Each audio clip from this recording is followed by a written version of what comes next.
com você, fechada com a verdade. Assista a Rádio Bandeirantes Campinas no YouTube. Jornalismo e esporte da sua cidade ao vivo e as transmissões de Ponte Preta e Guarani. youtube.com/Rádio Bandeirantes Campinas. Inscreva-se em nosso canal, ative as notificações e acompanhe a Rádio Bandeirantes onde você estiver. Rádio Bandeirantes, fechada com você, fechada com a verdade. Manhã Bandeirantes. Oferecimento. Recap, Sindicato dos Postos de Combustíveis de Campinas e Região. Acesse recap.org.br.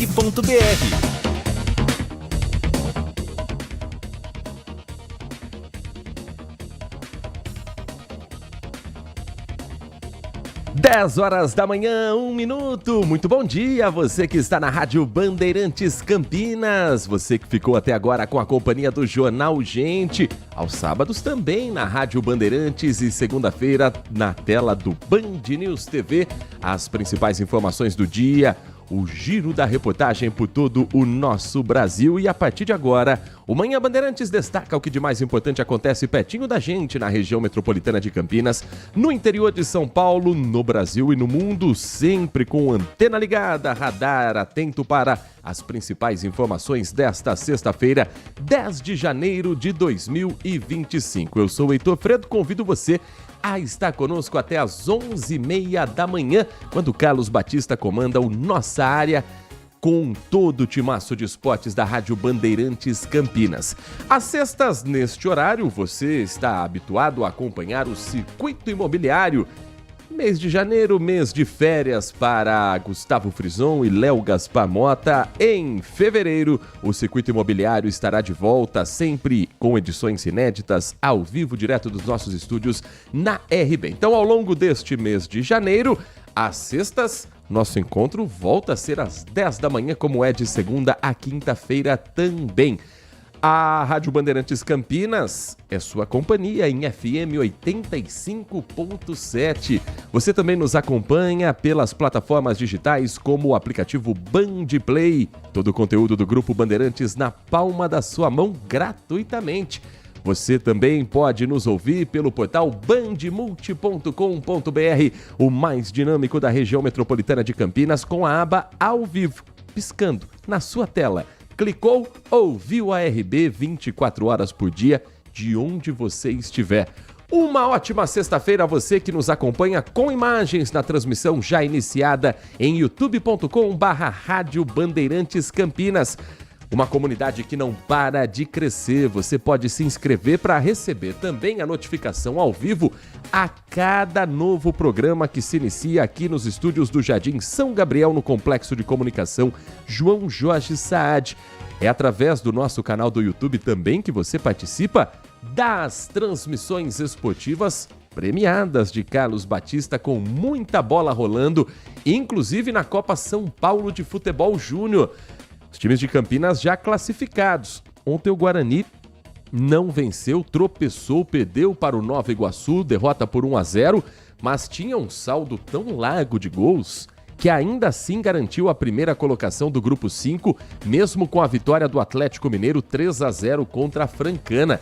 O Guarani ficou à frente do Galo nesta primeira fase da Copinha e agora vai enfrentar o Bandeirante na segunda fase. Hoje é dia da Ponte Preta decidir a sua vida, com direito até a poder escolher adversário. Não deve, mas pode. Se a Ponte vencer a equipe do IAP ou empatar com o adversário que é o segundo colocado da chave, a Ponte termina em primeiro lugar no grupo e enfrenta o Votuporanguense. Se a Ponte tropeçar, perder para o IAP, se classifica em segundo e vai encarar o Botafogo do Rio de Janeiro, atual campeão brasileiro.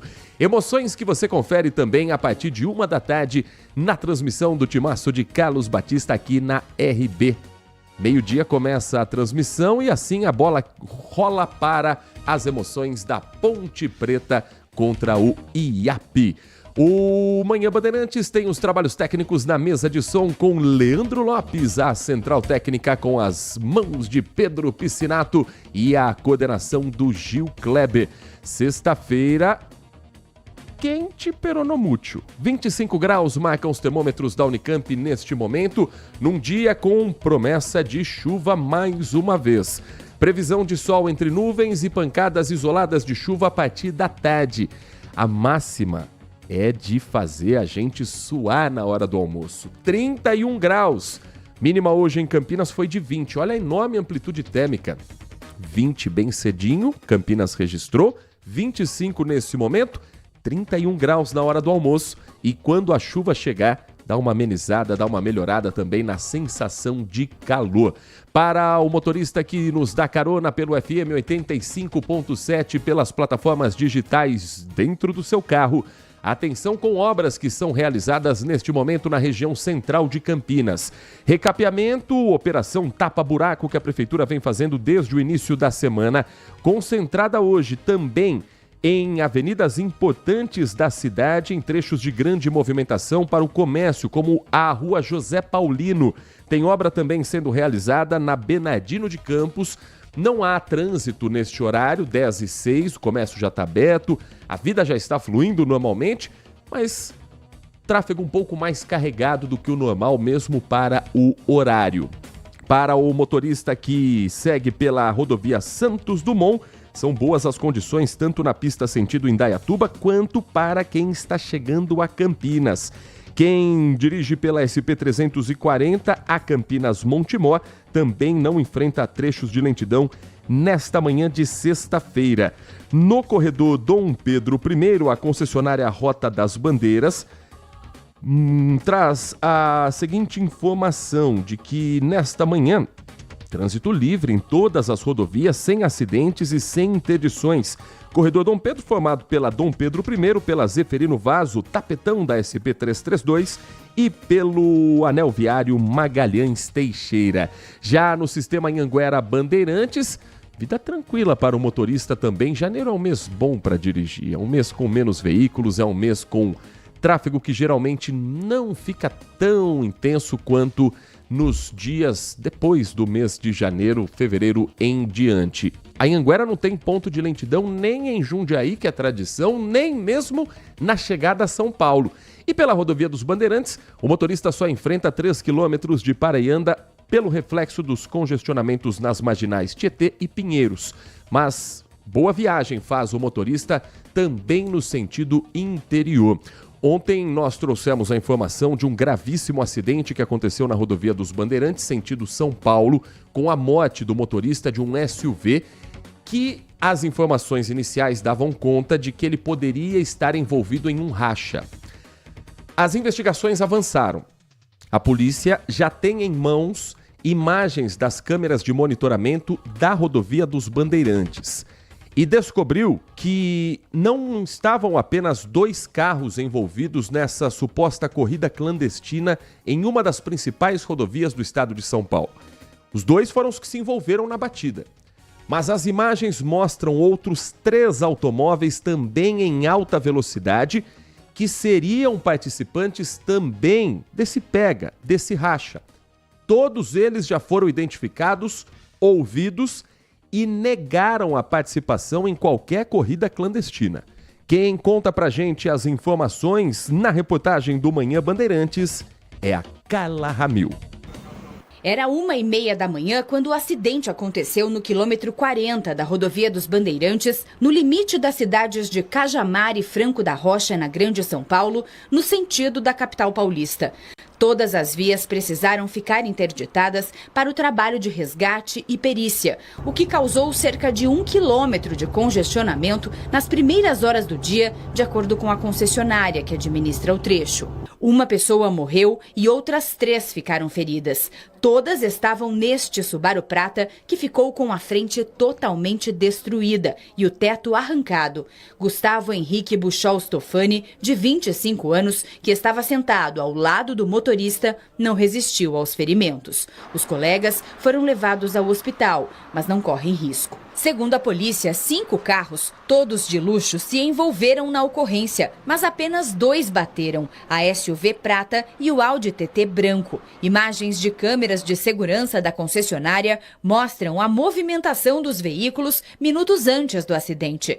Todos os condutores foram autuados em flagrante pela PM por crime de racha. 3 deles afirmaram que só pararam no local para ajudar no socorro. Estas outras imagens mostram 4 homens no acostamento. Na delegacia, eles afirmaram que não participaram da corrida ilegal e que nem mesmo se conheciam. Durante o depoimento aqui na delegacia de Cajamar, na Grande São Paulo, um dos motoristas revelou à polícia que vinha pela rodovia quando viu o Subaru Prata passar por ele em alta velocidade. Na sequência, o Audi TT branco tentou fazer uma ultrapassagem pela direita. Segundos depois, houve uma colisão e os 2 carros rodaram na pista. O condutor do Audi branco, um empresário de 25 anos que não se feriu no acidente, afirmou ao delegado que em nenhum momento bateu na traseira do Subaru. Relatou que ao realizar a ultrapassagem, percebeu que a pista estava com 3 faixas bloqueadas para obras. Foi quando perdeu o controle do veículo, colidiu com os cones de sinalização, rodou na pista e só parou ao atingir a barreira metálica. Ainda durante o depoimento, revelou que o motorista do Subaru perdeu sozinho o controle da direção. 2 motoristas foram presos em flagrante e indiciados por homicídio com dolo eventual, quando se assume o risco de matar. A polícia vai pedir a prisão preventiva deles. Os envolvidos no acidente foram submetidos ao teste do bafômetro. O resultado foi negativo para todos, que negam envolvimento com o racha. A documentação dos carros e dos condutores está em dia com as leis de trânsito. 2 dos motoristas afirmaram que antes da batida estavam neste posto de combustíveis, na rodovia dos Bandeirantes, onde, segundo eles, há um encontro rotineiro de carros importados. O caso vai ser investigado pela delegacia de Cajamar. A Autoban informou que as obras de manutenção nas pistas estavam devidamente sinalizadas e que não foram a causa do acidente. 10 da manhã, 12 minutos. Em Campinas, a Polícia Civil localizou uma fábrica clandestina de alimentos e medicamentos. O depósito fica no Jardim Garcia e preste atenção nos detalhes do que a polícia encontrou. Primeiro que a empresa se passava por um empreendimento que fazia o descarte de produtos como remédios e ração para animais. Mas o que a polícia apurou é que, na verdade, isso que era colocado como descarte era usado numa mistura com sobras de remédio e ração. Sim, ração para porco, inclusive. Depois, vendendo esses produtos por um preço menor. Os absurdos parecem não ter fim. Os investigadores encontraram ração de porco misturado com o antibiótico azitromicina. Foram encontradas substâncias consideradas cancerígenas. 150 toneladas de material apreendido. E mais. Tem mais? Sim. Sempre que você trabalha com produto químico, você tem que fazer o descarte de maneira correta, para não prejudicar o meio ambiente, a saúde das pessoas naquela região e não contaminar o solo. Sabe onde eram jogadas as substâncias residuais? No córrego Pissarrão. O repórter Igor Val acompanhou essa operação policial. Remédios, alimentos, rações de animais e suplementos. Tudo isso era armazenado de forma irregular. Nessa empresa localizada no Jardim Garcia, funciona uma funerária, lavadora de caminhões e também um setor de descarte de alimentos e remédios. Era dessa forma que o proprietário prometia trabalhar. No fundo desse setor, funcionava um laboratório de mistura química. Os investigadores encontraram na empresa ração de porco misturada com antibiótico azitromicina. Isso era colocado em um frasco e revendido novamente com a validade falsa. O mesmo era feito com suplementos para humanos. Todos os alimentos e remédios são produtos cancerígenos. Esses produtos químicos misturados eram, na sequência, descartados em um decanter, que deságua nesse córrego que passa ao lado da empresa, o que enquadra em um crime ambiental. Essa ação dos agentes do 11º Distrito Policial de Campinas aconteceu depois de uma longa investigação. No momento do flagrante, 2 pessoas foram presas. Segundo o delegado, o proprietário também vai ser intimado. A defesa do dono do estabelecimento não reconhece o que era feito no local e aguarda o processo. O proprietário, o senhor Jefferson, ele não está no estado de São Paulo, está visitando parentes na região do Nordeste. Agora, a empresa se compromete a prestar todos os esclarecimentos, a apresentar documentos para os órgãos que vierem a ser solicitados. A Defesa Civil, a perícia e a Vigilância Sanitária foram acionadas. O Corpo de Bombeiro também foi até o local pelo risco de explosão dos produtos químicos. O local era funerária, lavava caminhão e produzia remédio. Isso tudo tendo, supostamente, um alvará para funcionar como empresa que armazenava produtos para serem despejados. A equipe de reportagem do Grupo Bandeirantes de Comunicação acompanhou também nessa movimentação, você ouviu na reportagem do Igor Val, o advogado do proprietário desse galpão. O delegado à frente dessa investigação é o Dr. Sandro Jonasson, titulado 11º Distrito Policial de Campinas. Ele vai contar pra gente um pouco mais do que a Polícia Civil identificou numa investigação que não começou ontem. A empresa já vem sendo monitorada há algum tempo. E na hora em que o flagrante foi feito, 2 pessoas detidas e a expectativa para que o proprietário se apresente nas próximas horas. O que foi localizado pelas equipes do 11º DP de Campinas é uma provável fábrica clandestina de medicamentos, insumos de ração animal e alimentos para uso humano. Também foi identificado grande quantidade de resíduos químicos, ácido nítrico, ácido sulfúrico, armazenados de uma maneira totalmente inacreditável, em absoluto desconformismo com ditames legais de saúde pública e de segurança. Também temos indícios de refino de entorpecentes e de um laboratório clandestino de manipulação. Existe um crime ambiental também, porque provavelmente existe descarte de líquidos utilizados nessas tratativas que eu acabei de falar em córrego.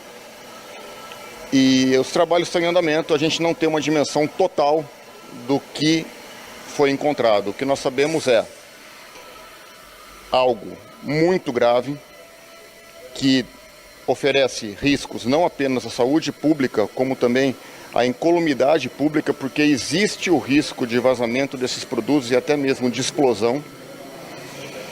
Nós estamos aguardando o aporte dos órgãos especializados, para que os trabalhos não só sejam aprofundados, como também os riscos sejam mensurados.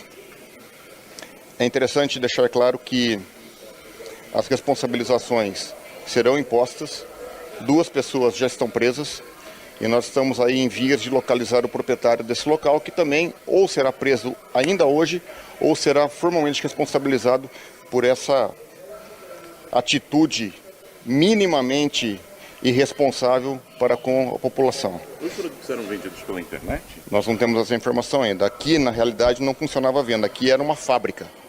Aqui os produtos eram manipulados, os medicamentos eram envasados. Existem aí insumos medicamentosos, inclusive cancerígenos. Então, a gente ainda, repito, não temos a dimensão total do que foi encontrado. O fato é, a Polícia Civil atuou e as responsabilizações serão devidamente impostas de uma forma exemplar. Esse é o delegado Sandro Jonasson, titulado 11º Distrito Policial de Campinas, responsável pela investigação sobre essa fábrica clandestina de alimentos e medicamentos no Jardim Garcia, aqui em Campinas, que ainda despejava de forma ilegal resíduos no córrego Pissarrão, na cidade. É uma investigação que não vai parar por aqui. Pode ter certeza que a CETESB, Companhia de Meio Ambiente do Estado de São Paulo, também vai entrar nessa história. Estamos falando de 150 toneladas de materiais e esses produtos no córrego Pissarrão ainda não tem como calcular o estrago que isso pode ter provocado para o meio ambiente. Ouvinte mais atento certamente identificou que o delegado Dr. Sandro Jonasson é o mesmo que conversou conosco ontem a respeito de uma outra ocorrência de grande repercussão também em Campinas. A prisão do padrasto por agredir o enteado, um menininho de apenas 1 ano e 10 meses. É a história da criança que deu entrada no hospital da PUC Campinas com graves ferimentos na perna, fratura inclusive da tíbia. Depois que o padrasto, que estava incomodado porque a criança chorava, a mãe saiu para uma consulta médica, o padrasto ficou com a criança e a criança estava chorando, perguntando pela mãe. Aí ele torce a perna da criança para que ela pare de chorar. O menino chora ainda mais e, segundo a Polícia Civil, neste momento, ele dá uma dose cavalar de paracetamol para a criança parar de chorar, parar com a dor. Isso deixa o menino dopado e, ao dar entrada no hospital, o padrasto contou uma história que ele estava tentando dormir, aí virou o corpo, deitou sobre a perna da criança e provocou aquela lesão. Os médicos olharam e falaram que não é compatível com o que você está dizendo. Por que eu estou voltando a falar sobre esse caso? Porque ontem o padrasto passou por audiência de custódia. Foi feita a prisão em flagrante, o delegado colocou crimes como tortura, lesão corporal grave, colocou também a lei Henri Borel, que faz referência ao caso do menino do Rio de Janeiro e que aumentou a pena para quem traz algum ferimento a crianças, criando um mecanismo para a prevenção e o enfrentamento da violência doméstica e familiar contra a criança e o adolescente. E na audiência de custódia, Lucas Gabriel de Souza Pinto, esse é o nome do padrasto, teve a prisão em flagrante convertida em preventiva. Isso significa que ele permanece atrás das grades até o dia do julgamento por todos esses crimes colocados pela Polícia Civil, num inquérito que será ainda. Nosso assunto será a venda pela internet. 2024 foi um ano positivo para quem tem um próprio negócio e utiliza as plataformas digitais para vender produtos. De cada 10 brasileiros, 8 fizeram pelo menos uma compra pela internet. E quais são as dicas para quem quer abrir o próprio negócio nesse ano que está se iniciando e quem sabe ter também a sua independência financeira ou um complemento de renda? A gente vai conversar com um especialista na sequência do nosso Manhã Bandeirantes. Manhã Bandeirantes. Consumidor, muitas vezes a qualidade do combustível que você coloca no tanque do seu veículo pode ser tão diferente quanto o preço que você paga por ele. Por isso, procure abastecer em postos de sua confiança e exija sempre o cupom fiscal. É seu direito e a sua garantia. Recap, Sindicato dos Postos de Combustíveis de Campinas e Região. Acesse recap.org.br. Agora, notícias da hora com as notícias locais, nacionais e internacionais direto da redação da Rádio Bandeirantes. O Bosque do Jequitibás, em Campinas, recebe novos moradores no início de 2025. No dia 1º de janeiro, nasceram 4 filhotes de pavão e um de arara canindé. Ainda não há identificação para saber se são machos ou fêmeas. Atualmente, todos se encontram bem em seus recintos com suas mães. A alimentação desses animais é baseada em frutas, sementes e ração. Esses filhotes podem ser vistos em seus recintos de terça-feira a domingo, das 6 horas da manhã às 6 horas da tarde, gratuitamente no Bosque do Jequitibás. O endereço é Rua Coronel Quirino, número 2, de Campinas, Bruna Azevedo. Você ouviu Notícias da Hora, aqui na Rádio Bandeirantes. Band Mulher com Larissa Lopes. Um programa com tudo sobre o universo feminino. Traz assuntos do seu dia a dia. De segunda a sexta, a partir da 1h35 da tarde, na tela da Band+. Se você é um verdadeiro apaixonado por futebol e não quer perder nenhum lance do seu time do coração, então prepare-se para as melhores análises e entrevistas exclusivas. É hora de entrar em campo com os donos da bola, com Carlos Batista, que reúne as últimas notícias e lances dos times do interior paulista. Cobre os principais campeonatos regionais, seja no campo ou nas quadras. De segunda a sexta, a partir do meio-dia, na tela da Band+. Assista a Rádio Bandeirantes Campinas no YouTube. Jornalismo e esporte da sua cidade ao vivo e as transmissões de Ponte Preta e Guarani. youtube.com/Rádio Bandeirantes Campinas. Inscreva-se em nosso canal, ative as notificações e acompanhe a Rádio Bandeirantes onde você estiver. Rádio Bandeirantes, fechada com você, fechada com a verdade. Manhã Bandeirantes.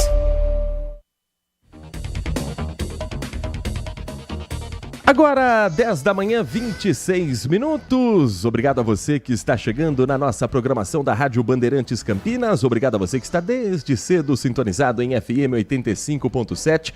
Você que nos acompanha também pelas plataformas digitais, cada vez mais presentes na nossa vida, para você ouvir a Rádio Bandeirantes, para você acompanhar todo o conteúdo produzido pelo Grupo Bandeirantes de Comunicação, para você se comunicar também e para você fazer as suas compras.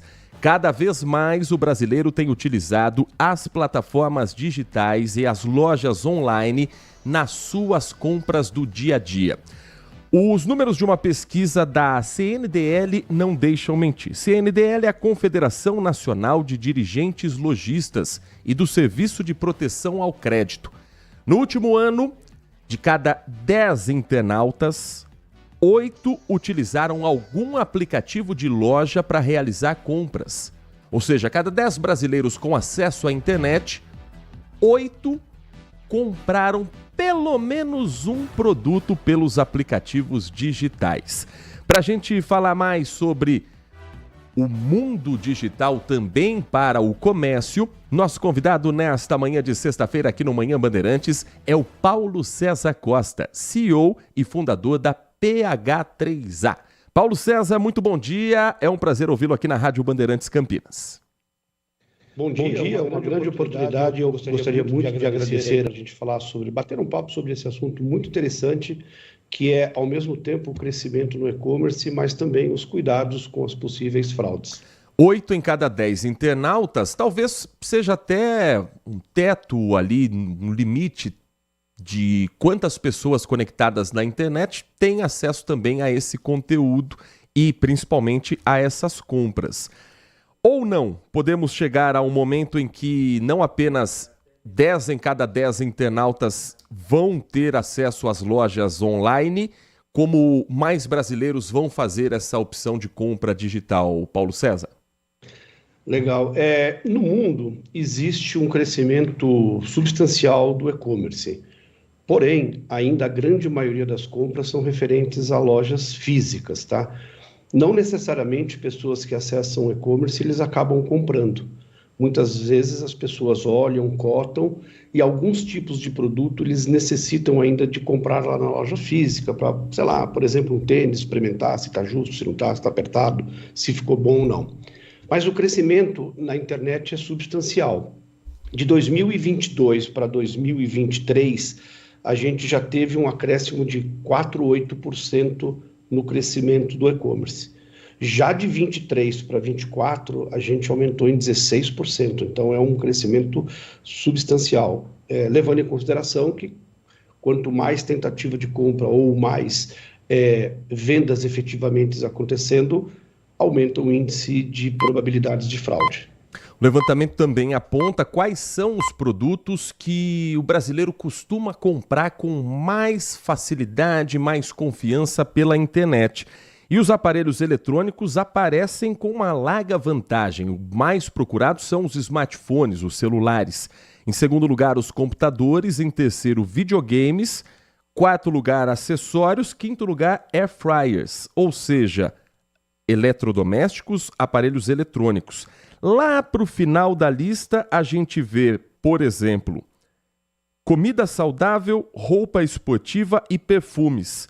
Então entra nessa linha mais ou menos do que você vinha destacando, Paulo César, de que aquilo que mexe diretamente com a gente, o calçado, a roupa, o perfume que você quer experimentar, o brasileiro ainda está esperando a hora certa de ir para a internet. Por exemplo, o perfume, quando a pessoa já conhece o aroma, acredito que daí tudo bem a compra pela internet. No mais, o eletrônico é o mais procurado. É uma tendência também para esse ano de 2025? É uma tendência, porque existem marcas já consolidadas aí como Apple, Samsung, marcas aí famosas como sistemas operacionais iOS, Android, que o brasileiro já está acostumado com tecnologias como notebook.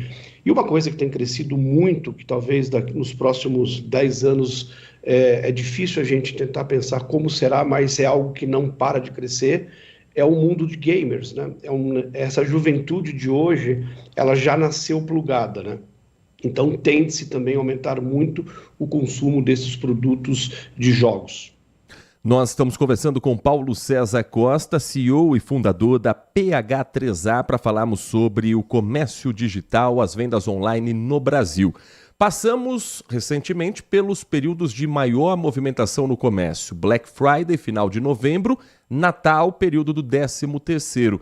Nesse período de janeiro, fevereiro, o e-commerce também sente o impacto, como nas lojas físicas sempre tem a conversa de que janeiro é um mês complicado, é um mês de vendas menores, ou o e-commerce vive uma outra realidade, Paulo?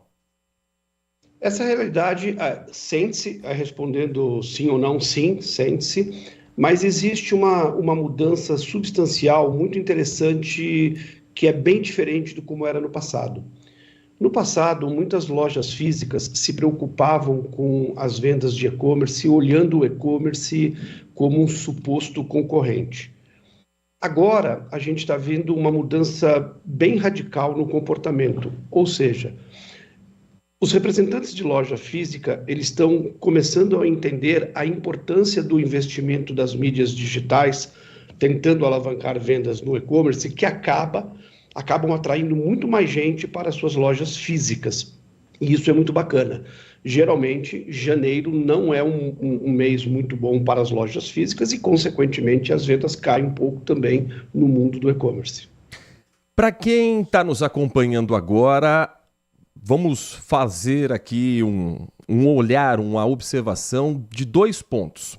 Aquele que é consumidor e aquele que pensa também em abrir o seu próprio negócio.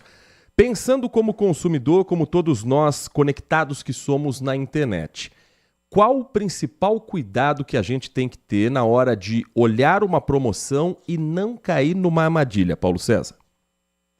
No mundo digital, como em qualquer tipo de mídia de comunicação, não existe muito milagre, né? Não adianta você pensar que você vai comprar um produto padrão de mercado que custa X e alguma plataforma de e-commerce está vendendo esse produto por X dividido por 3. É impossível. Então, isso é uma grande probabilidade de você estar sendo induzido a entrar num site falso e ser vítima de uma fraude que tem crescido muito no Brasil. Em agosto do ano passado, foi algo meio assustador, com um aumento de mais de 60% em tentativas de fraude comparado com julho do mesmo ano.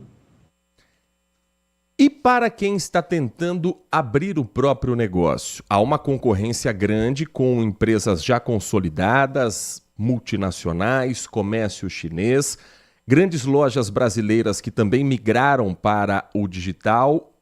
Como entrar num mercado tão competitivo e, quem sabe, fazer também o seu espaço nesse mundo digital, Paulo? Você acabou de citar uma informação super importante. Hoje é muito difícil você entrar com uma marca própria do zero para concorrer com grandes marcas que possuem grandes investimentos em mídia de massa e principalmente em mídia digital. No mundo digital, o mais importante é você ter tráfego, né, navegações no seu ambiente digital, na sua plataforma de e-commerce. A sugestão que a gente oferece para as nossas consultorias é que as pessoas comecem através dos famosos marketplace, ou seja, distribuam os seus produtos em grandes plataformas que inclusive já possuem um ponto essencial na qualidade do e-commerce, que é a logística de entrega, que é o grande desafio mundial. Nós estamos acompanhando também, Paulo César, os anúncios da Meta, hoje uma das principais, se não a principal empresa de plataforma digital, a respeito de filtros de checagem, mudanças no conteúdo que ali é publicado. O Facebook também é um canal de vendas dos mais utilizados hoje, não apenas no Brasil. Essas mudanças, você entende que de alguma forma impactam também nas vendas da plataforma ou elas não devem interferir nos negócios que são realizados no Facebook? O fraudador brasileiro, como em qualquer tipo de profissão, o fraudador brasileiro ele é muito criativo, né? Então, sim, ele vai usufruir dessas fragilidades para tentar tirar algum tipo de proveito. Eu acho que a Meta ela está revendo um pouco o seu conceito sobre checagens. É muito difícil o mundo digital ter esse tipo de checagem, né? Inclusive o X, ele adotou um processo muito bacana, deixando que os seus usuários, e aí você vai ter muito mais cabeças fazendo checagens simultâneas, e eu acho que a Meta deve ir para esse caminho também, aonde toda a sua linha de checagem sobre fake news ou não, estará sendo verificado por muito mais pessoas. Eu acho que isso pode ajudar um pouco a combater essas fake news ou qualquer tipo de fraude no mundo digital. Nós conversamos com Paulo César Costa, CEO e fundador da PH3A, falando sobre as vendas digitais no Brasil, o e-commerce, expectativa para 2025, cuidados que devemos ter também na hora de escolhermos um produto.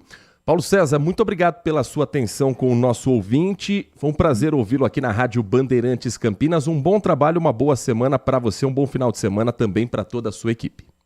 Eu que agradeço a oportunidade, um bom dia a todos, fiquem com Deus, um abraço. Agora, 10 horas da manhã, 37 minutos, 10h37, seguimos com o nosso Manhã Bandeirantes girando as informações. Agora para falarmos também sobre um problema que 2024 marcou a cidade de Campinas e que esperamos não se repita neste ano que começa, a dengue. A Secretaria Municipal de Saúde de Campinas divulgou a primeira edição do Alerta Arbovirose em 2025. É um alerta que mostra 14 bairros com elevado risco de transmissão da dengue. O boletim foi produzido em formato para orientar a população sobre o combate ao mosquito Aedes aegypti, o vetor da doença, e reforçar a comunicação sobre as áreas que passam a receber ações intensificadas para eliminar os criadouros. A nova publicação semanal integra uma série que foi anunciada como iniciativas estratégicas para esse ano de 2025. Atenção para a lista dos bairros com alto risco de transmissão da dengue. Na zona leste de Campinas, estão na lista os bairros Jardim Boa Esperança e Jardim Guanabara. Na zona noroeste, as áreas com alto risco de transmissão da dengue são a Vila Padre Manuel da Nóbrega, o Jardim Pauliceia e o Jardim Florense. Na região norte da cidade, o alerta fica para o Parque Santa Bárbara. Na região sudoeste, temos os bairros Dique 1, Vila União e Jardim Ieda. O alerta da Prefeitura para o risco alto de transmissão da dengue na região sul está para os bairros Parque Figueira, Jardim Nova Europa e Vila Campos Sales. E na região suleste estão a Vila Industrial e o bairro São Bernardo. O relatório parcial indica que 52% dos espaços no ano passado, as casas, os imóveis, os comércios, deixaram de ser trabalhados por estarem fechados. O que significa ser trabalhado? Significa ter uma equipe da vigilância em saúde, passando de casa em casa. E a diretora do Devisa, o Departamento de Vigilância Sanitária, a Vanice Pote, vai trazer um pouco mais sobre a preocupação para que isso não se repita neste ano de 2025 e o alerta para que você permita a entrada dos agentes no quintal da sua casa a fim de fiscalizar um possível criadouro do mosquito transmissor da dengue. Estamos num momento bastante importante do ano, lançando esse primeiro alerta a arboviroses. Esse documento ele vem para intensificar ações em alguns bairros de Campinas, né? Esse primeiro alerta ele intensificará na próxima semana a ação em 14 bairros, né? E o que é importante? Que a população deixe os nossos agentes da saúde entrarem nas casas, né, para que eles possam fazer o trabalho de controle de criadouros, para que a gente de fato seja efetivo no controle do vetor, né, porque a melhor forma da gente fazer esse controle é não deixar o mosquito nascer, e é importante também uma parceria de toda a população no sentido de avaliar toda semana a sua casa e ver se não tem nenhum potencial criadouro, não tem nenhum local acumulando água, de forma que essa ação de todos juntos possa vir a prevenir aí uma nova epidemia da magnitude que nós tivemos no ano de 2024 no município de Campinas, né? O que é importante também, essas ações, elas acontecem semanalmente, elas acontecem de segunda a sábado, eventualmente, geralmente de segunda a sexta, e esses agentes, eles vão percorrer esses bairros. É importante que a população abra suas portas. Nós tivemos uma pendência bastante grande no ano de 2024, de quase 52%, às vezes porque as pessoas não estavam em casa, ou às vezes porque não queriam mesmo abrir para o agente, né? E em caso de dúvida, né, caso vocês tenham dúvidas se o agente é de fato um agente da saúde, vocês podem entrar em contato com o 56 ou nos finais de semana e feriados com o 199 da Defesa Civil, que eles conseguem fazer orientação se de fato está tendo ação e se esses agentes de fato são os agentes da saúde. As visitas são feitas principalmente por funcionários da empresa Impacto Controle de Pragas, parceira da prefeitura nesses mutirões. Os agentes, eles utilizam uma camiseta laranja com aquela gola careca, o logo da empresa silcado, e eles têm um líder de equipe para cada uma dessas ações, que veste uma blusa verde com as mesmas características. Uma blusa verde para o líder, laranja para os agentes. Todos usam calça cinza e tem um crachá de identificação. Essa é uma imagem para a gente ter na cabeça também na hora em que alguém bater na porta de casa, porque é compreensível o temor de colocar alguém do portão para dentro nos dias de hoje. E a gente sabe que ações já foram flagradas pela polícia de bandidos que se passavam por agentes da Vigilância em Saúde. Só que esse temor não pode atrapalhar um trabalho de proteção à saúde das pessoas. Tem dúvida se é o agente de fato que está no local? 156 da Prefeitura, durante os dias úteis, 199 da Defesa Civil.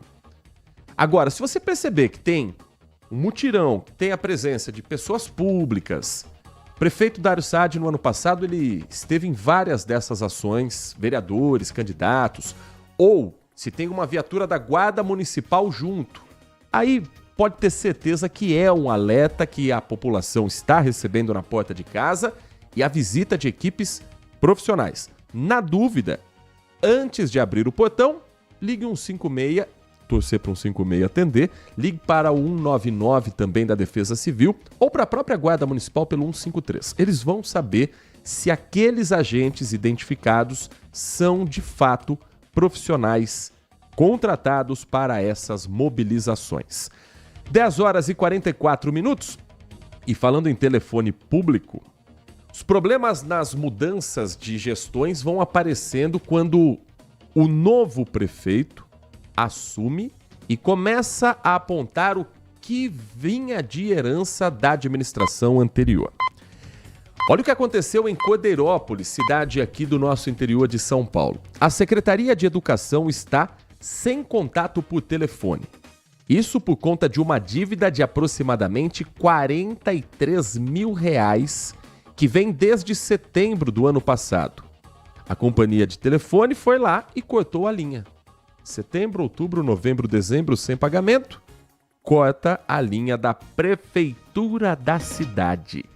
O valor referente apenas à pasta de educação, não é nem de todo o secretariado, de todo o paço municipal.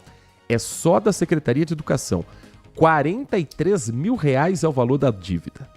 Ao todo, a prefeitura deve à concessionária responsável cerca de R$167 mil desde agosto de 2024.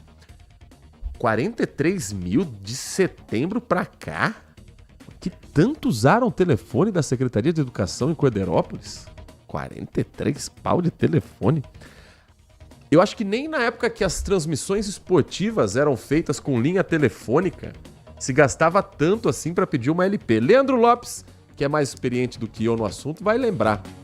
A LP não custava tão caro assim, era caro, mas para chegar a R$43 mil... A alternativa, segundo a Secretaria de Educação, é comparecer pessoalmente ou fazer um contato por e-mail. secretaria.educação@coederopolis.adm.br. Faça isso antes que cortem também a internet da Secretaria. A Secretaria de Finanças e Orçamentos diz que já está providenciando o pagamento junto ao fornecedor para regularizar a linha o mais breve possível. Você pensa que termina por aí? Não. Louveira. Prefeito eleito e já empossado Paulo Finamori, do MDB, afirma ter assumido a prefeitura da cidade com aproximadamente R$350 mil em caixa. 350 mil para uma cidade complexa como Louveira. Cidade que tem quase 2 municípios, a região central e a região do Santo Antônio, com suas necessidades e suas dificuldades.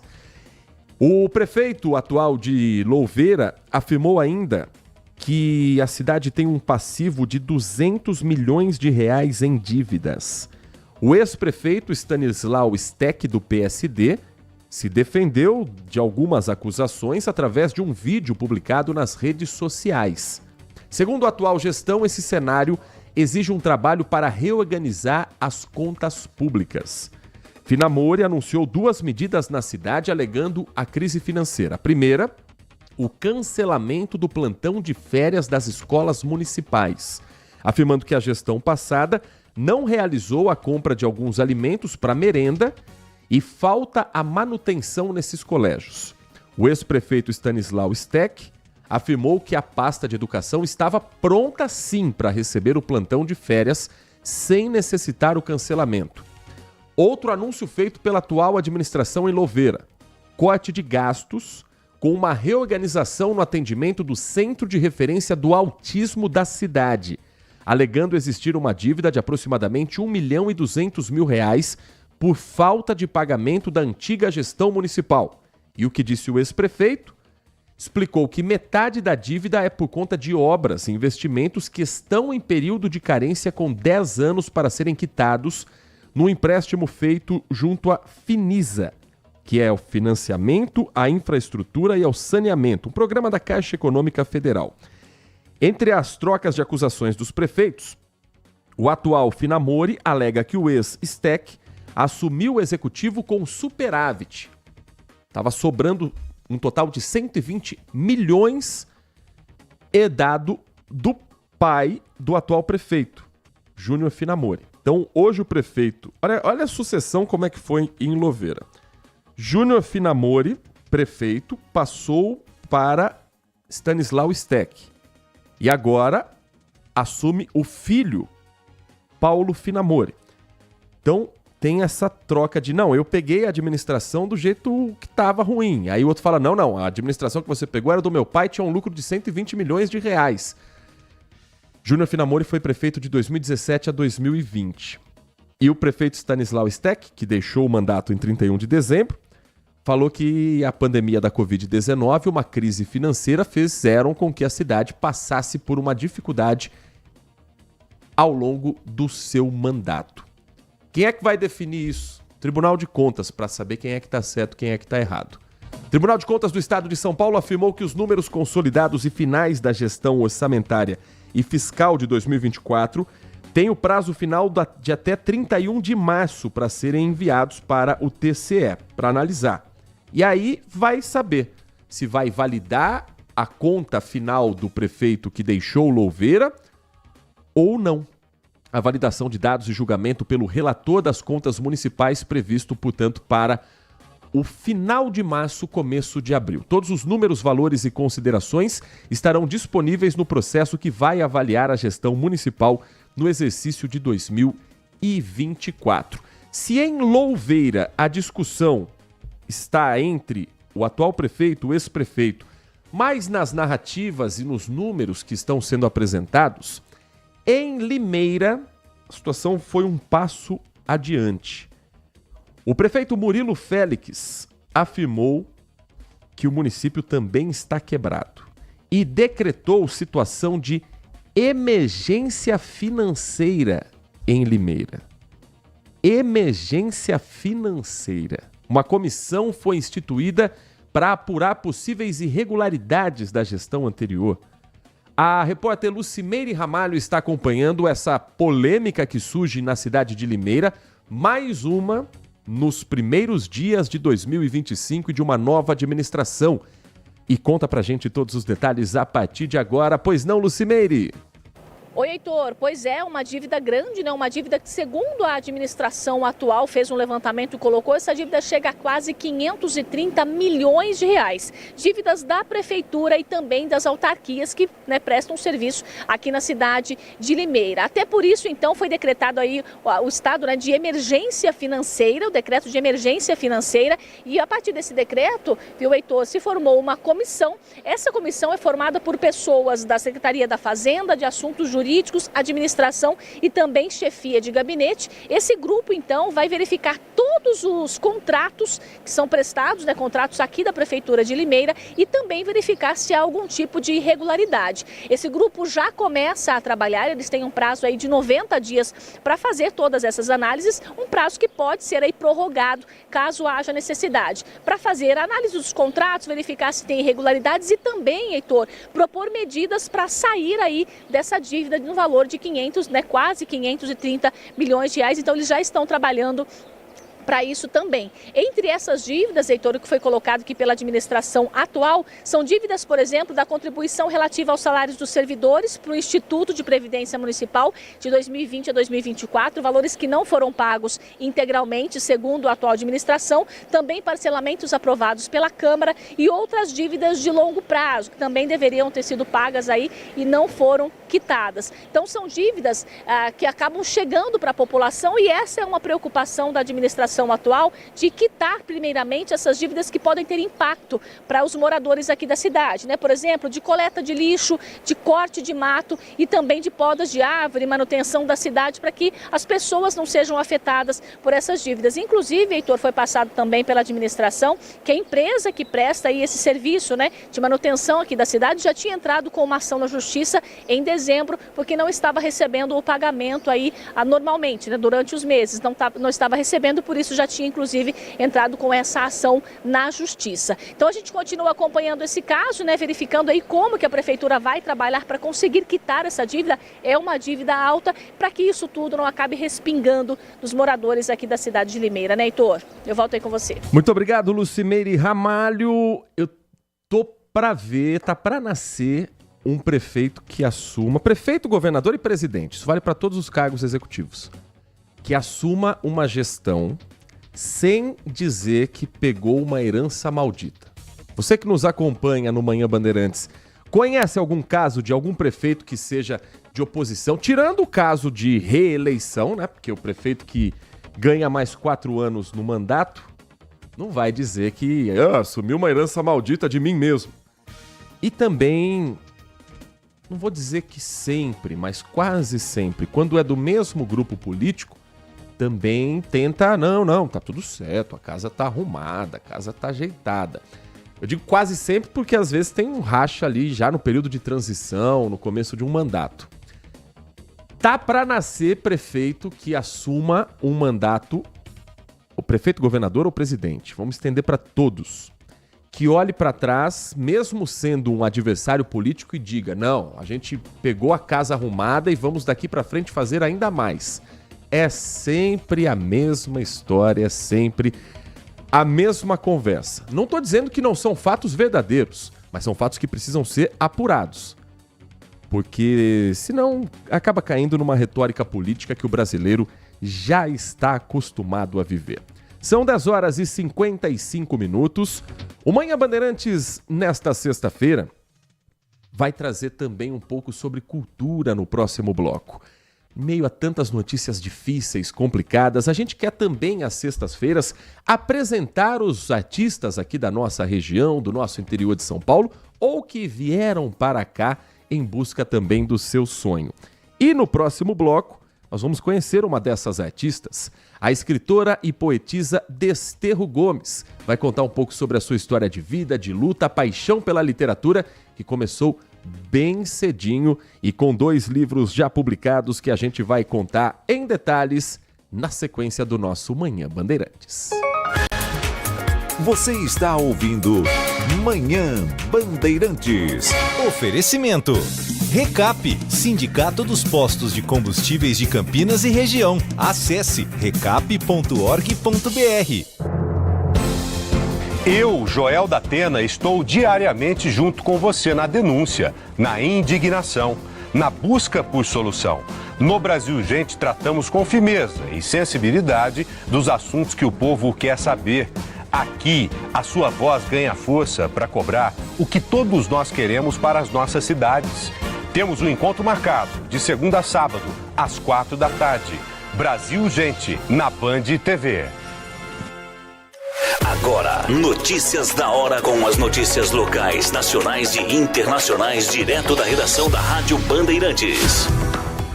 Com a previsão de entrega para o começo de 2025, a Prefeitura de Vinhedo entrou na reta final das obras de construção do novo reservatório de 1,3 milhão de litros de água tratada no Jardim Florido. O novo reservatório, segundo a administração, vai aumentar em 63,7% a capacidade de armazenamento de água tratada na região da Capela, beneficiando os moradores. Atualmente, o Sistema Florido tem uma capacidade de armazenamento de cerca de 2 milhões de litros de água tratada. Com a adição do novo tanque, a capacidade total será ampliada para cerca de 3,3 milhões de litros, proporcionando maior autonomia e segurança no abastecimento.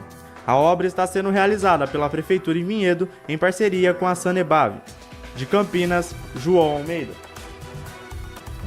Você ouviu Notícias da Hora, aqui na Rádio Bandeirantes.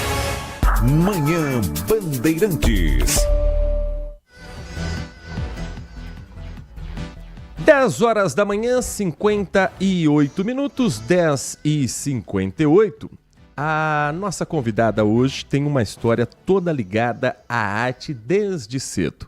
Nascida em 23 de dezembro de 1990, na cidade de Altos do Piauí, Desterro Gomes começou a escrever poesias aos 13 anos, mas durante esse tempo ainda não mostrava as próprias composições e a própria arte a ninguém. Filha de pais separados, criada por parentes e descrevendo na própria biografia que às vezes sofria até maus tratos e também sofreu discriminação por pessoas que diziam ser amigas, mas afirmavam: não vai dar certo esse seu sonho. Hoje, Desterro, moradora aqui da nossa região, tem 2 livros publicados. Faz parte da Academia de Letras de Altos, cidade em que ela nasceu no Piauí, também da Sociedade Piauiense de Letras, e já tem projetos para o futuro próximo neste ano de 2025. Manhã Bandeirantes abre espaço para conhecermos os artistas que também fazem a nossa cultura aqui da região. Desterro Gomes está conosco aqui nos nossos estúdios da Rádio Bandeirantes Campinas. Desterro, muito bom dia, é um prazer ouvi-la aqui na Rádio Bandeirantes. Obrigado por atender o nosso convite. Bom dia, Heitor. Eu que agradeço pelo convite. E eu estou aqui em Campinas, já vai fazer 8 anos que eu vim da minha cidade, né? Eu sou do Piauí, cidade de Altos, que é conhecido como capital da manga. Estou aqui em Campinas e eu me identifiquei muito com Campinas. Inclusive, eu já participei da Academia de Letras de Campinas, da Casa do Poeta, enfim, né? Eu já me interagi com o pessoal também aqui da cultura dessa cidade. Foi bem acolhida pela equipe de cultura, pela cultura como um todo em Campinas, ou sentiu de alguma forma também algumas barreiras pelo caminho? Sim, eu fui bem acolhida, Que sim. bom. Temos aqui em mãos, para você que nos acompanha também pelo nosso canal do YouTube, o livro Pedrinho e o Coelho, que é o livro infantil, contando a história de um menino de 6 anos que vivia em um sítio extremamente curioso. E a partir dessa história, o que a criançada também tem a aprender aqui com o Pedrinho neste sítio que você conta pela SF Editorial, Desterro? Essa história eu escrevi, ela tem uma história, né, na verdade. Eu escrevi em 2015. Foi a minha prima, né, ela já estava terminando a faculdade, e daí a professora sugeriu que cada aluno fizesse uma história com uma criança e o seu bichinho de estimação favorito. Daí, como ela sabe que eu escrevo, então ela me chamou para eu estar fazendo a historinha para ela. Eu falei, tudo bem. Eu fiz essa história em um dia. Então eu fiz e a professora gostou, ela tirou uma nota máxima, né? E a intenção dessa história é sobre o cuidado, né? Da criança não andar sozinha com estranhos ou sozinha mesmo, né? Então, relata também um pouco da minha infância também, porque eu era uma criança, assim como o Pedrinho também, eu era muito curiosa, né?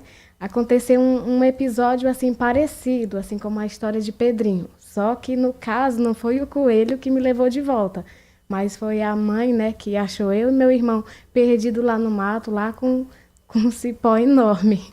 E desde essa época, a literatura já fazia parte também da sua vida, tanto que o seu segundo livro, Cantos e Encantos da Vida, ele começou muito antes de ser publicado. Conta um pouco dessa sua história também, ainda no Piauí, para transformar em poesia um pouco do que você viveu. Então, esse livro também eu iniciei muito cedo. Na verdade, eu já gostava de poesia, eu já tinha 6 para 7 anos, era bem nova, né? Bem criança. Então, assim, a cada dia só foi crescendo isso dentro de mim. Eu tinha também... Tem alguns na minha família também que era repentista, violeiro. Eu tinha um tio, assim, que gostava de chamar os violeiros para tocar na casa dele. E eu lembro que eu, bem criança, né, tinha uns 7 anos mais ou menos, eu sentava lá do lado e ficava observando tudo, né? Eu era a única que fazia isso. Então, isso, assim, já é uma coisa nata que nasceu dentro de mim. Então, foi a cada dia crescendo, eu fui crescendo, conforme eu fui crescendo, eu fui vendo que era aquilo que realmente eu almejava ser, que é ser escritora, ser poetisa, enfim. Nós estamos conversando com Desterro Gomes, escritora, poetisa, apresentando os artistas que fazem também a cultura aqui da nossa região. Mas a gente sabe que a literatura, a arte como um todo, é um desafio enorme pelas dificuldades financeiras para você publicar um livro, para você ter um parceiro que encontre no seu talento também um caminho para a divulgação. É possível viver só de literatura hoje em dia, Desterro?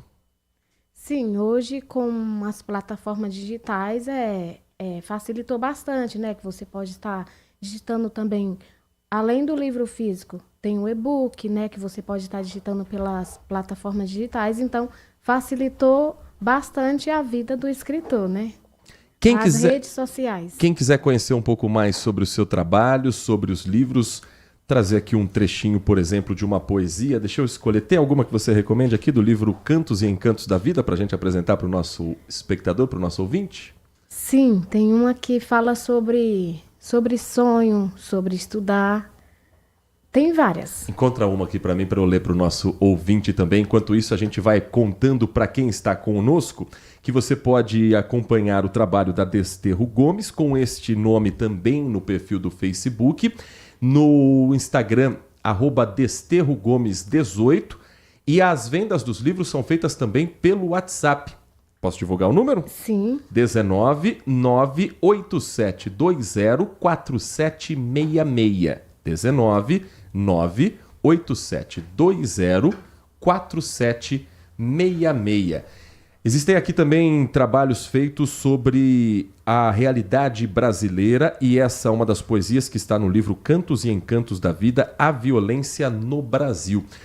Desculpa só trazer aqui, como você mesmo colocou na sua própria biografia, você diz aqui que teve um momento também de dificuldade na vida, inclusive sofrendo por estar ausente da família, claro, mas também sofrendo maus tratos. Isso também faz parte da tua arte? Isso também faz parte de quem você é? Sim.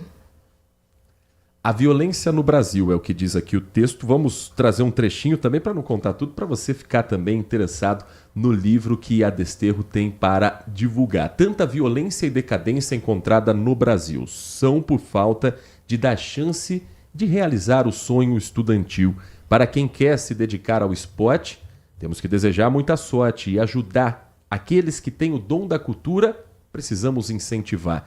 Os que pensam num bom futuro, seria bom apoiar. Com tanta violência, o Brasil pode chorar. E segue aqui o texto falando também nessa poesia da Desterro. Projetos para 2025, vem mais poesia por aí ou agora uma nova forma de se comunicar, Desterro?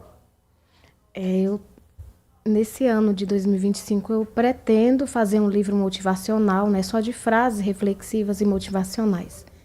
E, inclusive, já tem todas as frases, agora eu só vou para a parte de estar montando, editando, enfim.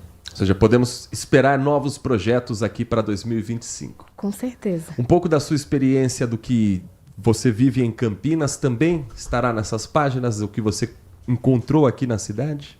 Sim, eu pretendo também fazer um livro, né, exclusivo de Campinas, né, como que eu me identifiquei, como que também é uma cidade hospitaleira. Breve também eu quero fazer algo assim para Campinas.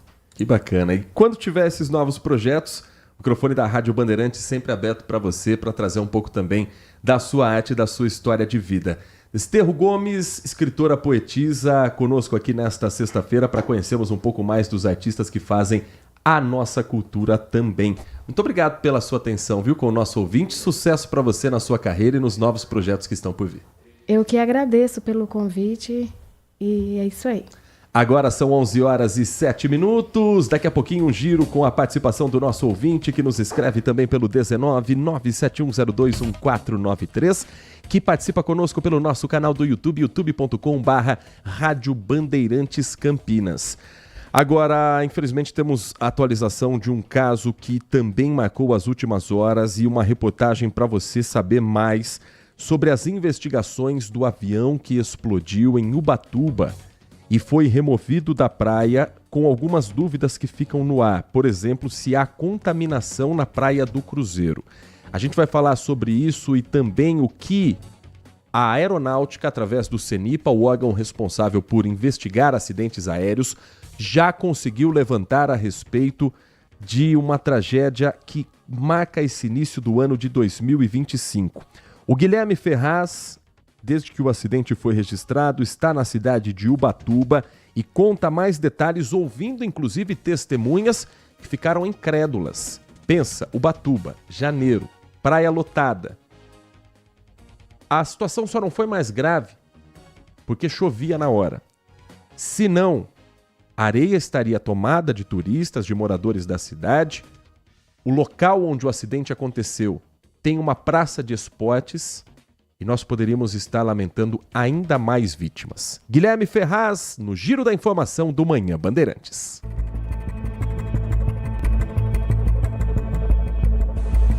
Na imagem, o comerciante Pedro Romano leva uma criança nos braços. O menino, de 6 anos, é um dos 4 sobreviventes do acidente aéreo desta quinta-feira em Ubatuba, no litoral norte de São Paulo. Ele foi um dos primeiros a chegar no local. Eu ouvi um barulho muito alto do avião passando muito perto e saí para fora da cozinha para ver. E daí, na hora que eu abri a porta, foi a hora que eu vi o avião explodindo ali na avenida. No momento que eu cheguei, a gente ficou longe do avião por conta do fogo, tudo. Mas um dos rapazes que estava com a gente ali na hora que chegou junto, ele a princípio ouviu gritos ali no avião. Foi a hora que a gente ignorou o fogo e foi ali pro avião. Ele também ajudou no resgate da menina de 4 anos. Criança? Foi a primeira vítima a sair do avião pela janela, que foi uma criança. Depois a gente foi e conseguiu resgatar outro menino. Saí com um menino da janela, foi o menino que eu trouxe aqui pra cima na ambulância aqui. O acidente foi por volta das 10 da manhã na Praia do Cruzeiro, no centro da cidade. Em linha reta, o avião sai da pista de pouso do aeroporto de Ubatuba, derruba o alambrado, cruza a Avenida da Orla, passa por uma praça e vai parar na praia. Uma nuvem de fogo sobe e pessoas que estavam na orla saem correndo.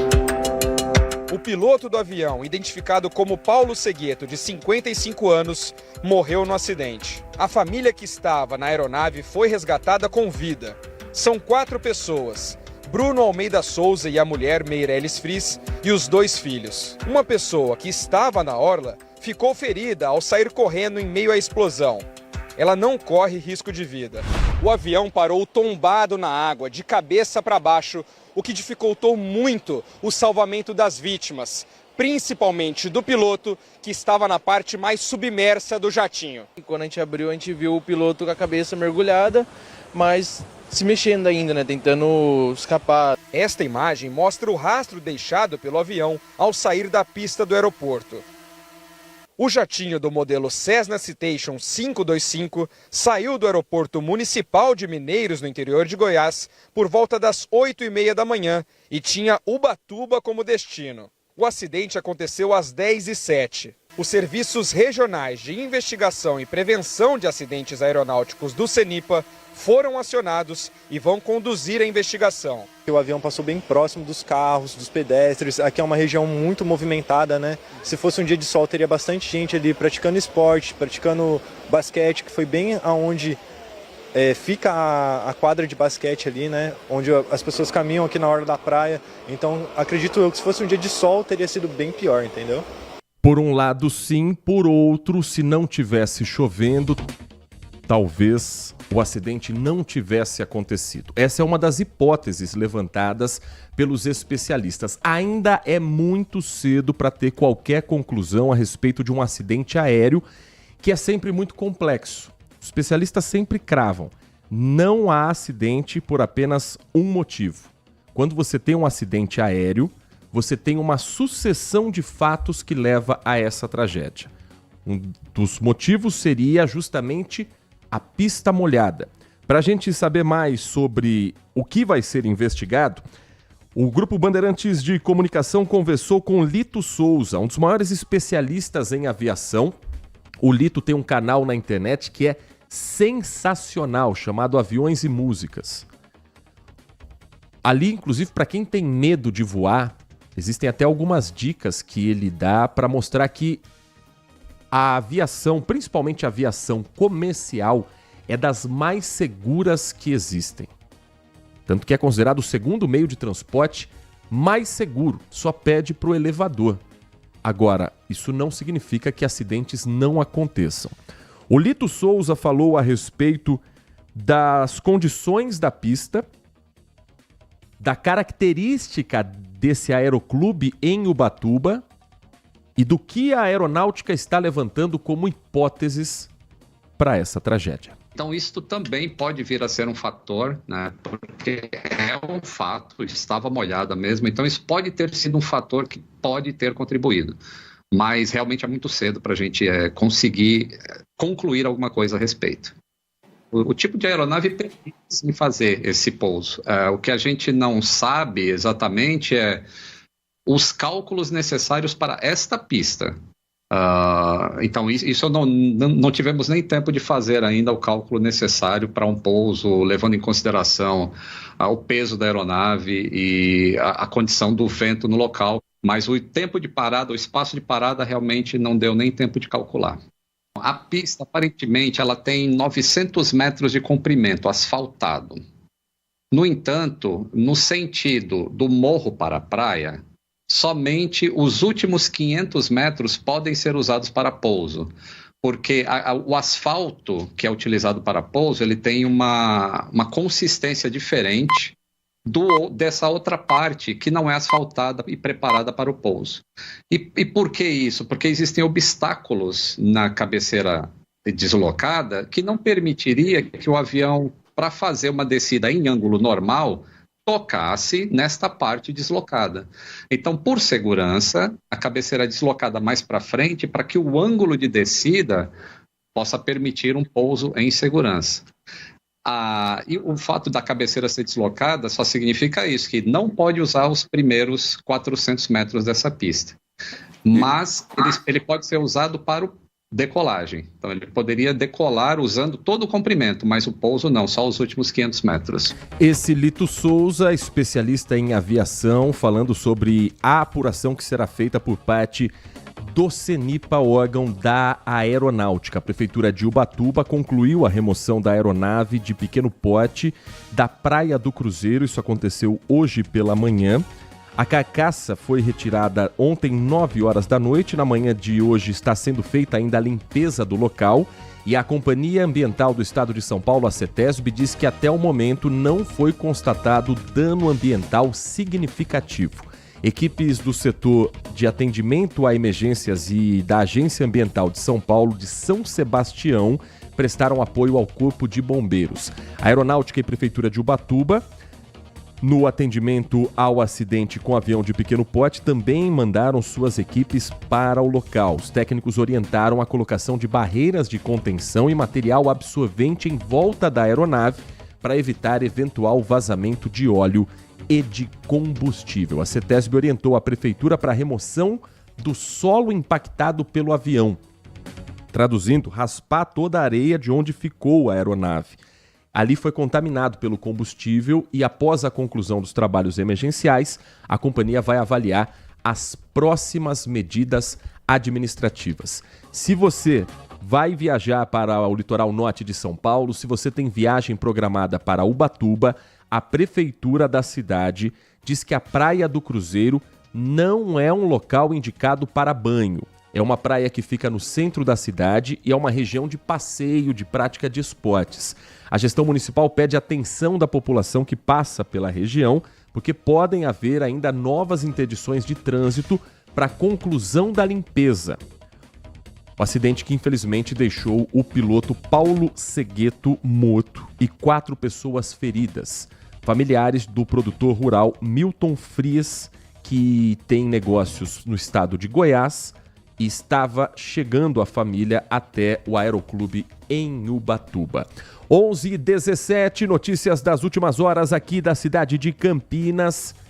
Um homem e uma mulher tentaram roubar o celular de uma vítima que passaram pelo túnel da Estação Cultura, aquele túnel da FEPAS assustador que parece coisa de filme de terror no centro da cidade. Espremido, apertado, escuro. E uma tentativa de assalto aconteceu com a vítima, um homem, tendo o pescoço perfurado com uma faca. Meu Deus do céu. Segundo a Guarda Municipal, a vítima procurou a equipe da GM e já estava com um ferimento fundo de faca no pescoço, que foi estancado com o uso de uma camiseta de maneira improvisada para que não se tornasse ainda mais grave o estado de saúde desse homem, que foi levado pelo SAMU ao Hospital Mário Gatti. Ele permanece internado na manhã desta sexta-feira. Mas ele conseguiu passar as características dos suspeitos. Os guardas conseguiram localizar a dupla próximo ao local do crime. O homem e a mulher. Dentro da mochila encontraram a faca, a arma usada nessa tentativa de latrocínio. A mulher disse que o comparsa era quem teria golpeado o pescoço da vítima, confessando, portanto, o crime. Os dois foram presos em flagrante e levados ao 1º Distrito Policial de Campinas, onde o caso foi registrado como tentativa de latrocínio. Caso grave, portanto, registrado no túnel da Estação Cultura em Campinas, aquela travessia escura, feia, tenebrosa e agora também insegura. Está provado através dessa ocorrência registrada em Campinas. Outro caso que aconteceu também na cidade. Um suspeito invadiu um condomínio para roubar um apartamento no bairro Botafogo nessa madrugada. Só que ele não sabia que quem mora no prédio é um guarda municipal. O ladrão foi baleado e nenhum morador ficou ferido. O criminoso quebrou portas de vidro do subsolo para ter acesso ao apartamento que fica na cobertura do prédio. Alguns moradores ouviram o barulho do homem subindo andar por andar pela escada de emergência. Madrugada começa que o susto já foi grande com o barulho do vidro. Depois, aquela subida, moradores acordaram, inclusive o guarda municipal que mora no prédio. A esposa o acordou, falou: amor, tem alguma coisa acontecendo aqui. Ele foi, como agente da lei que é, procurar o ladrão, chegou a ir até o subsolo, depois fala: não, ele tá subindo. Vai pra cima que ele aparece. E a cobertura que fica no 11º andar era onde ele estava. O guarda chegou no apartamento, viu que o imóvel tinha marcas de sangue, porque ele se feriu, o ladrão, quando ele quebrou a porta de vidro. E aí foi uma espécie de caça ao tesouro, entre aspas, caça ao ladrão nesse caso. Seguindo as marcas até chegar esse homem. Deu voz de prisão e viu que ele apontou o que parecia ser uma arma. Era uma pistola de cola quente que ele usava caso precisasse abordar alguém como um simulacro, como uma réplica de arma de fogo. Só que aí, imagine, virou apontando essa arma, o guarda municipal, como agente da lei, dá aquele tiro de advertência, inclusive como parte do que a lei prevê. A guarda afirmou, guarda municipal, corporação, que o agente, para se defender da ameaça, fez 2 disparos. Um na perna e o outro que acertou de raspão na cabeça. Ele foi socorrido consciente no hospital Mário Gatti. O morador do apartamento ficou trancado em um dos cômodos do imóvel durante esse assalto. O circuito de segurança do prédio registrou parte da ação e as imagens já estão com a Polícia Civil para também incorporar esse inquérito de um assalto em pleno bairro Botafogo, região central da cidade. 11h22. Deixa eu girar a participação do nosso ouvinte que está conosco pelo 19971021493. Mensagens que chegam com a participação aqui do Toninho, final do telefone 0065.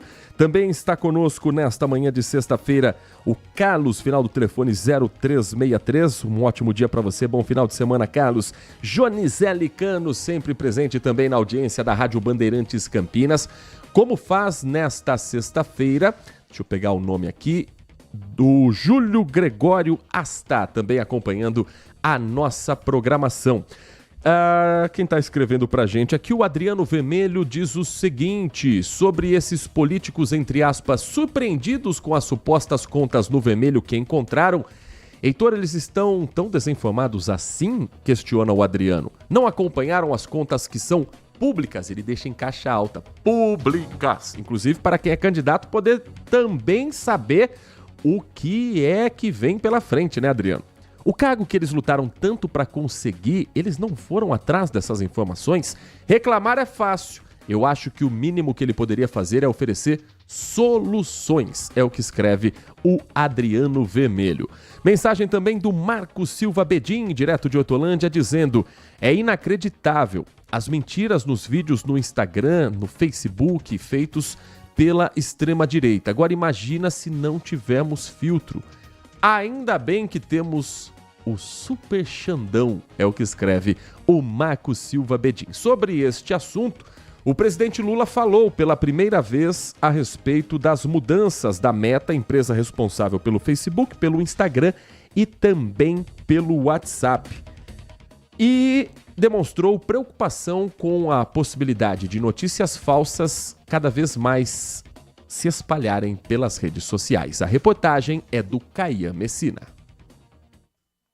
Lula falou com jornalistas durante uma visita surpresa à galeria de fotos dos ex-presidentes reinaugurada no Planalto. Ele classificou como extremamente grave a decisão da Meta de acabar com o sistema de checagem de fatos da empresa, inicialmente nos Estados Unidos. Eu acho que é extremamente grave as pessoas quererem que a comunicação digital não tenha a mesma responsabilidade do cara que comete um crime na imprensa escrita.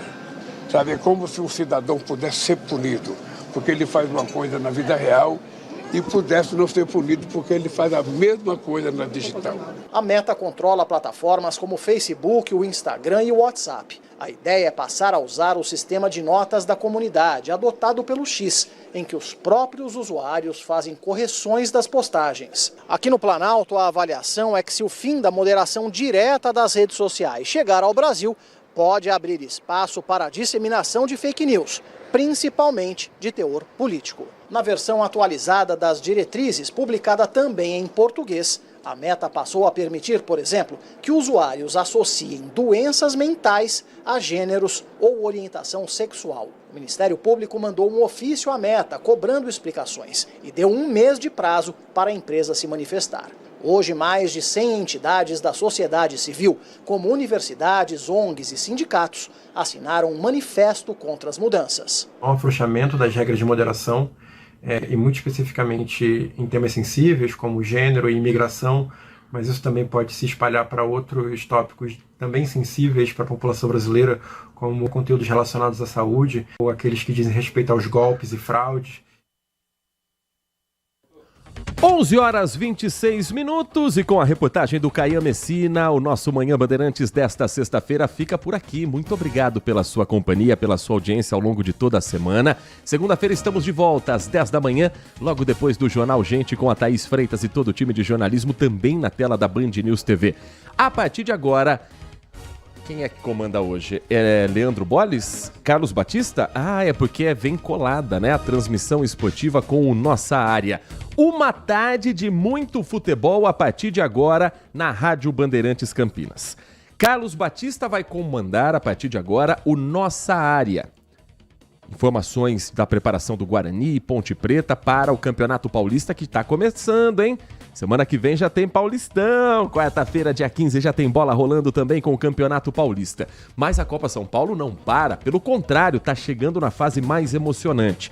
Então, Carlos Batista, a partir de agora, com o Nossa Área. E na sequência, tem Ponte Preta e IAP. Última rodada da primeira fase da Copa São Paulo, com a Macaca já classificada, conhecendo o seu adversário. Ou é Botafogo, ou é Votuporanguense. E a Rádio Bandeirantes acompanha Ponte Preta, Guarani e os times de Campinas também na principal competição de base do futebol brasileiro.